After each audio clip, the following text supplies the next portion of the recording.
Look at one of the more important aspects of planning, which is community design and land use planning. So community design being those features that exist within the community in terms of the physical built environment, and the land use planning are often the tools by which we influence and impact those features.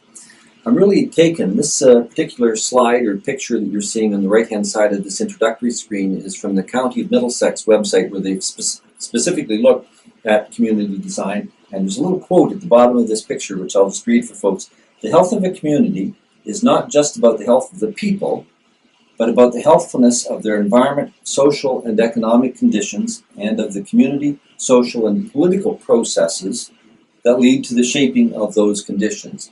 And I think that's a really interesting definition for us to have in mind as we proceed into this week's content. This week within the course, as in all weeks, there's some videos for you to look to, some readings, and of course assignments. If I remember correctly, assignment 1 is due, and assignment 2 we're going to talk about. We'll talk this week about what is the built environment, what are some of the health outcomes, connections between public health, planning, and the built environment. What is community design and why is community design and land use planning important? We'll look at some sample aspects of design and invite you to look in more detail at that. And planning tools that address the built environment, and of course application in practice. So lots of content here, so I encourage you again to look to the course outline. But these are some of the specifics around doing the walkability audit, which is really important. Within the course outline, we will have specified and we'll send a reminder notice of a specific template to use for the walkability audit. And basically what you're being invited to do is first select a small community or a city, town, or block, or a neighborhood street. Give yourself enough to work with, which is don't select such a small space that there's nothing interesting in it, but don't select such a large space that it's problematic to complete the assignment. Complete the audit, and using a camera, identify 10 successes or failures. This might be a crosswalk where you felt your life was at risk as you went across it, or it might be an example of something which is particularly well designed for children crossing the street. Any number of those things would be appropriate to look at in a walkability audit. The completed assignment will include 10 pictures of things that you liked or didn't like as part of that, and a paragraph for each. So I have this vision of a page with a picture on it and a paragraph underneath it explaining what it is about that feature in that picture that grabbed your attention or conversely turned you off. And provide at the end of all of this a summary reflection, and put a limit on it so that people don't have to get carried away, of 250 words, just sort of wrapping it all together in terms of what you found within the community beyond the specifics of those individual photos that you looked at. The due date is at the end of week 5. It's worth 15%. I'm hopeful that people find this as a fun exercise. That's what it's intended to be. And if possible and feasible, encourage you to work in pairs. So that first week, we will be asking people to have connected in terms of who they are and what their information is, and hopefully you're able to find someone you can work with in this assignment. Conversely, if you're in Alberta or New Zealand, that becomes a little bit problematic, and encourage you to do that on an individual basis. To provide further assistance, these are some questions that we've identified. What is the most dangerous location you encountered? What is the most unpleasant element you experienced? What improvements would make this area more appropriate for pedestrian use? Would it be possible to design a more direct route to connect the ends of this area? If you're looking at a single street that goes like this, that's problematic. But if you're looking at a neighborhood block, that might be a relevant question. Are the conditions of this segment appropriate and attractive for exercise or recreational use? So I invite you to look at those things and more. But that'll give you some ideas in terms of moving forward. So hopefully that's clear. Again, any questions? After you've looked at the course outline, let me know. So what is the built environment? And 4 key features that we've identified here. The spaces constructed by people that accommodate human activity, live, work, and recreate, ranging from parks to roads and transportation systems to buildings. Which is to say, it's essentially that component of the spaces within urban areas to start with, within which people live, essentially. And if we think of the city of Guelph or other towns or villages that you might be familiar with, it's pretty easy to see how that connects. In a rural space, we're thinking of the small towns and villages which meet that definition. but it also applies in rural areas, farms, and natural spaces in terms of what has been the impact of the human presence in that environment. Second, planners are fundamentally involved in the design and configuration of these aspects of the built environment. So when one works towards the development or approval of a new plan of subdivision or a new official plan, one is thinking about the built environment, and what this course is doing and what we're attempting to do is to provide a lens on health in terms of a healthy community as part of that. And over my career, I've seen health professionals become increasingly involved in the review process there in terms of education and promotion. Third, increasingly attention has been directed to diverse aspects of the built environment, things such as walkability, bicycle use, food access, community gardens, and so on. Which is to say, if we had looked at this topic hypothetically 25 years ago, we would have probably talked just about buildings and structures and infrastructure, whereas today we're encouraging people to look more broadly than that to some of these other topics which we flagged here. And in a rural and small town context, it includes all of the above, but also some unique rural issues reflecting distance, population density, safety, employment, among other topics. And I can think of, in a rural context, as the built environment, our roads, these narrow things that simply accommodate two sets of vehicles going at high speeds, counter to each other, or are there opportunities for bicycle lanes and things of that nature. And I can reflect on a tragic accident that happened close to where I live, where a woman was paralyzed and in a bicycle accident. And since that time, there's been significant progress in at least starting to think about what do we do to accommodate bicycles in a healthier way. And I think as we look at the built environment, there's all kinds of aspects of it, even in a rural context, that we should look to. And you'll see some more of that next week in our subsequent session.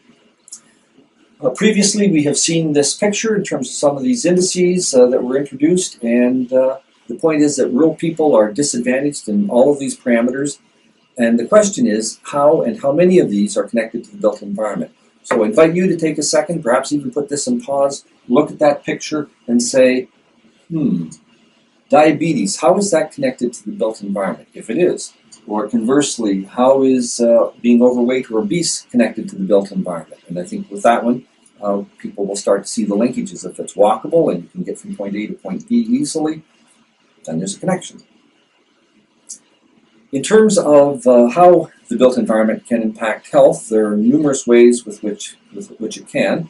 We've identified a few here. Of course, the connection between obesity and physical activity, certain chronic diseases, and lots of people these days. In fact, I was speaking just recently to someone with a health unit, and her time was increasingly devoted towards climate change. And we can certainly see implications to the built environment in that topic area. Air pollution, obviously, motor vehicle accidents, and to flag how devastating that can be for some people in a rural context where there is a higher preponderance of motor vehicle accidents, and when they happen, they tend to put people more at risk because of the speeds with which people are traveling. Access to healthy food, and again, it's one of those from that prior slide which showed rural and urban indices where rural people have less access to healthy food, I should say to fresh food. Again, that surprises me to no end, because you think if you're living in a rural community, you in fact have things around you. You can produce your own produce. The reality is food tends to get distributed to urban settings, and it works and it's more available. Little town close to where I live, the town of Lucknow, had their grocery store. A town of 1,000 people had their grocery store closed, and the next closest town that would have a grocery store is 10 or 15 miles or 15 to 20 kilometers away. And imagine what that means if you didn't have access to a motor automobile, or you didn't have family there that might be able to help you in that context. So there's some real significant issues in rural communities that we need to be thinking about. And of course, there are other impacts that we might think in terms of social space that people live in within communities and the built environment and its impact on us. Worth noting, and some of you in public health will have more familiarity with this than I, is the health standards that the province over time has established for health units in terms of their involvement with the built environment. There's two sets of standards reflected here. The Ontario Public Health Standards, Requirements for Programs, Services and Accountability, and another set of guidelines connected to the built environment released by the Ministry of Health and Long-Term Care. in terms of chronic disease prevention and healthy environments and climate change guidelines. And my understanding is that for folks working in public health units, these are core documents that help to guide their involvement and what they can or should be doing to make things better, bringing that health lens to the built environment and the decisions that planners have been making or the recommendations planners have been making for decades. From a planning context, there's all kinds of content and material that we could be looking at, and there's some samples included here. I'll point to 2 or 3, one of which is the provincial policy statement, which is the statement of the province of Ontario on what they think should occur within the planning context, and much of that is connected to the built environment. The 2 specific tools that municipalities use, official plans and zoning bylaws, are really the tools, the key tools that allocate land use, set criteria and decisions along with approval processes in rural communities that are fundamental and key to the evolution of those communities in terms of the built environment. All of this put together, along with this next slide, which identifies some of the resources that exist, help to bring focus to healthy communities from a built environment perspective. And the question I've had throughout my career is, how do some of these tools relate to the rural spaces and the rural issues that impact those people living in rural communities? And are there things that we can do that might be different than what you'd apply in an urban context that are more appropriate for the rural situation? From an environmental perspective, for a long period of time, I've thought about the regulatory tools we've used, but what about voluntary tools and actions that can be done as well that can really help to stimulate positive environmental evolution? 2 or 3 key things here, the role of the Ontario Professional Planners Institute, the Planning by Design book that we previously introduced, the Healthy Communities Connections, and several other reports here as well. No shortage of reports to look at. What we've tried to do in this course is to focus them down to some that will be of benefit to you.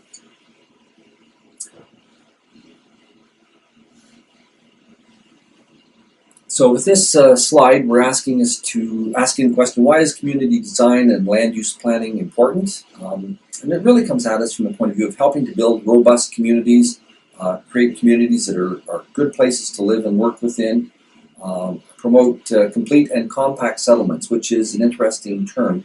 By complete and compact settlements, we mean that they're relatively compressed so that services can be affordably provided and efficiently provided.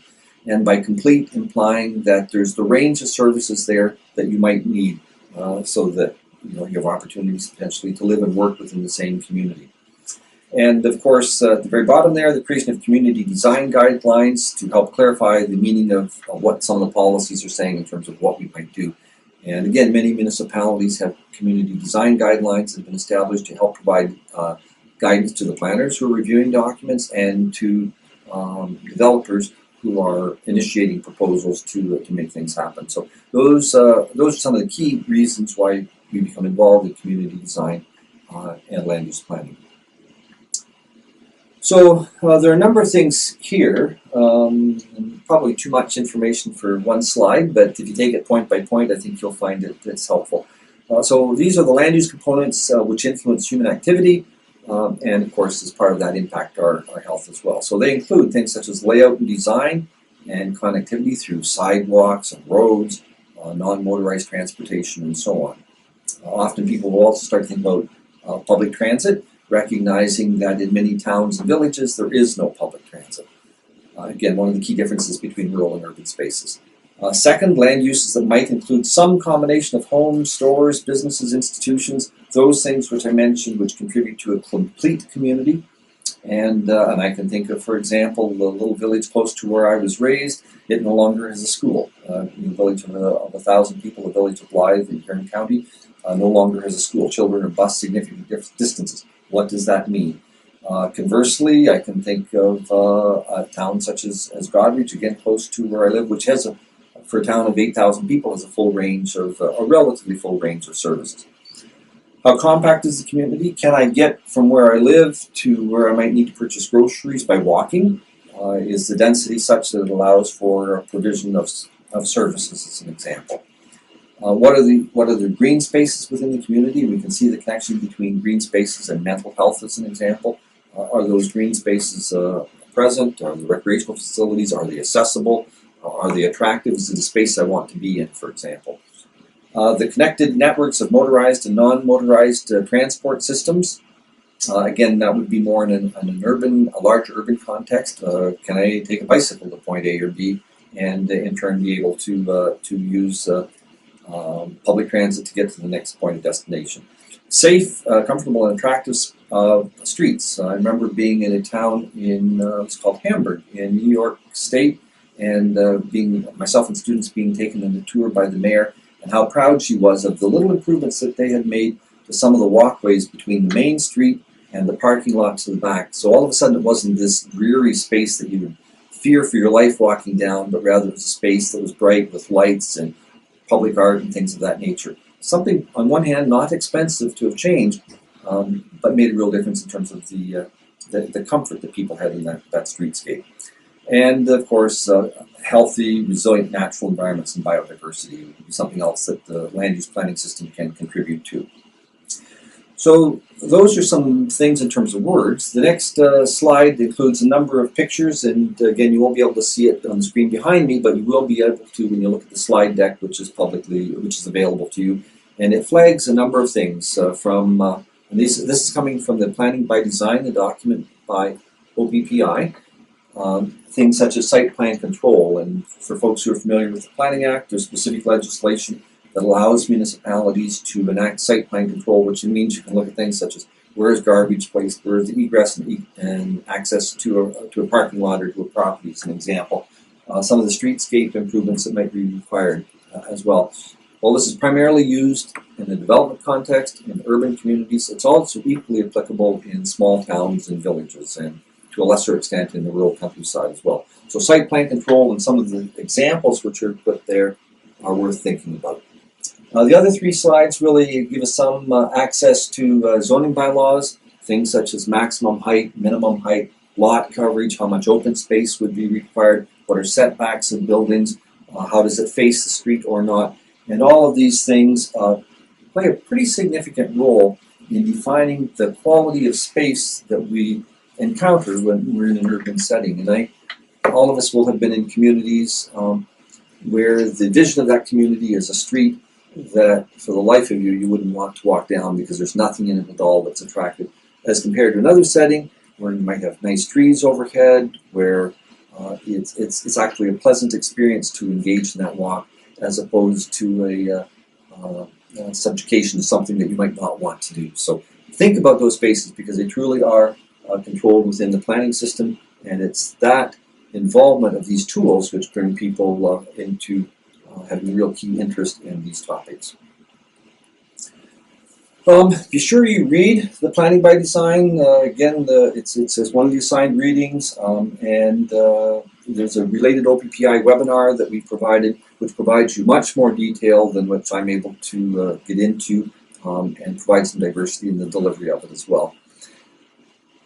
Close to the end of this particular session, what are some of the planning tools? I've already referred to the municipal tools which exist in terms of official plans, zoning bylaws, and site plan control. A couple of others that are really key, one of which is subdivision approval. So as municipalities receive new subdivision proposals which are approved, you want to be looking for things, how are the streets connected? Can I get from point A to point B without having to walk a mile or a kilometer, when in fact it might be a simple pass by a small walkway? What are some of those tools that we would be looking to in terms of subdivision approval? And design guidelines, which I think I mentioned earlier as well, is something which most municipalities have, which provides some direction to developers and architects for that matter in terms of what we might be looking to. Realizing that the tools that municipalities use, they're able to do so because there's a legislative framework established by the province which gives them the authority to in fact pass bylaws, to adopt official plans, and the kind of content that they might put there. So one needs to be appreciative of the provincial framework, which includes things such as the Planning Act, which provides the legal authority for municipalities to pass bylaws, the provincial policy statement, which provides the provincial interest in planning.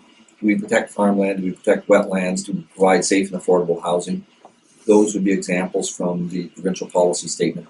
To other specific policy directions, such as Places to Grow and the Greenbelt Plan, which are initiatives on the part of the province to establish a direction to deal with some of the extreme development that's happening in the GTA.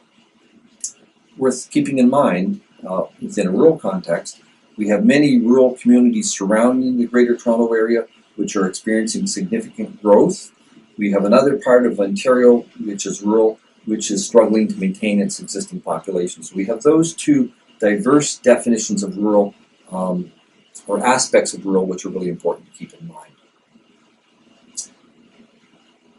I'm providing with a few pictures here, again, to look to these. What does a healthy rural community look like in terms of design in this context? And there are elements of rural, there are elements of urban here. On my bottom right, this is the town of Goderich, which would be identified as a very walkable community in terms of a small town. This is actually a picture of growth in the edge of the city of Guelph, which I had one of my graduate students take for me a few years ago. And these are two rural settings which are very sparsely low density development. And you can see in these two situations, and you might look at this top one to say, how walkable is it? Can I get from point A to point B? Are there sidewalks? Are the roads attractive spaces to walk alongside of?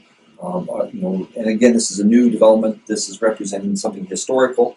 And people would often look to this historical development and say what we did historically in our traditional towns and neighborhoods, in fact, does some things a lot better than what we've done in more recent development. And this is not to criticize this, but to say this compared to this is very different. Relatively high density here, incredibly sparse density here, and you can start to think about things like services. If I wanted to plan a bus route, yeah, I've got enough people here that I could probably have a bus serving this community. These two spaces, not a chance, right? And you think of people getting elderly in this space or this space, yeah, there's an opportunity to walk to services. Now, you might look at this one and say, that looks pretty singularly like it's residential development. I don't see any commercial, but there are parks and other things there. In these two contexts, the chances of providing those services are pretty minimal. People who live here may see some benefit for a phase in their life, but perhaps not through their entire lifespan. So I'm inviting you to look at these pictures, and this next one is simply an expansion of the one in the prior slide. And invite you again to look at it in some detail, because I think in some of the videos we've identified, and even including ones next week on active transportation, you'll develop an appreciation for how these communities are designed and laid out and approved fundamentally impacts people and the lives that they will lead within those communities. So have a look at that in more detail. There's some aspects, it's interesting, I'm looking at this picture to see if I see any sign of a single person walking. And I don't. I see lots of vehicles, but nobody walking. I suppose they could have been walking, which is a theoretical possibility. So finally, for next week, it's proposed that we come together as a group, and again, we'll be providing with a date for that during the course of that week. At this point, I've not yet scheduled it as I'm making this video, but we're looking probably to an evening, which will maximize the opportunity to come together to talk about your first assignment, which was your community, and we'll talk about assignment 2, which is the walkability audit. How's it going? What are your initial impressions? So if you've had a chance to get out and do some walking in your community before you come to that discussion, that would be really helpful. Again, any questions? We're just an email or a phone call away. So thank you for this week.